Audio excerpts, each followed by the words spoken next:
Yesu asifiwe. Bwana Yesu apewe sifa. Langu jina kumbuka ni mwalimu neno la Mungu Oscar Samba. Tunaendelea katika sehemu yetu hii ya 15 ya katika somo letu hili linalosema ya kwamba cha kufanya unapoona Mungu amekaa kimya au amekawia kukujibu ama wakati mwingine kabisa amegoma kukujibu. Katika sehemu hii ya 15 ninayo pointi ambayo inasema kumbuka kuna watu wako nyuma yako. Pia kuna watu wanajifunza kupitia wewe. Kuna watu wanajipa moyo kupitia pito lako. Jambo hili la ajabu sana. Kuna kisa kimoja kule Arusha, nimefanikiwa kulelewa na mwenyekiti wa Siezi katika ngazi ya sehemu ama section ambaye alikuwa na pito gumu sana la ndoa. Anaitwa Steven Ikimbia, unaweza kumtafuta hata Facebook yupo.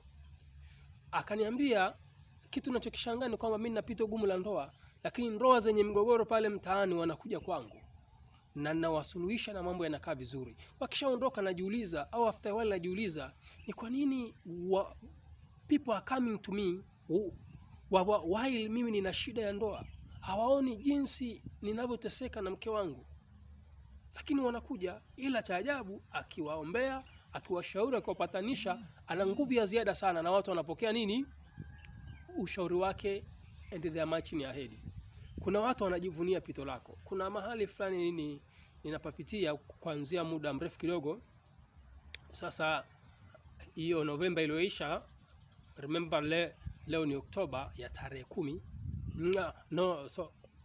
Ni Disemba ya tarehe 10. Sasa mtu mmoja akaniandikia message baada ya kuisha usiku. Sasa akaniambia kumbe wale mashujaa waliopo kwenye Biblia mpaka leo wapo. Ni mshirika wangu. Hata leo wapo. Kwa kweli wewe ni shujaa na nimetiwa moyo kwa pito lako. Just imagine. Mimi nimefika mahali kabisa pa kukata tamaa. Namuuliza Mungu maswali magumu, lakini kuna mtu anaandika message anasema kumbe wale mashujaa kwenye Biblia hata leo wapo. Na wewe ni miongoni mwa mashujaa. Nimetiwa moyo sana na pito lako. Kuna watu wako nyuma yako. Muda wote wanajifariji na wanajipa moyo na furaha yao inakwepo kwa sababu wewe unavuka. Unaweza kujiona you are useless, dunia imekuchoka, dunia imekukataa, hauna thamani popote pale, lakini nikueleze kuna watu wanajipa moyo kupitia pito lako. Kwa pointi yetu ya 15 inasema kumbuka kuna watu wanajifunza kupitia wewe. Unaona? Yaani kuna watu wanajipa moyo, kuna watu wanafuraha kupitia pito lako.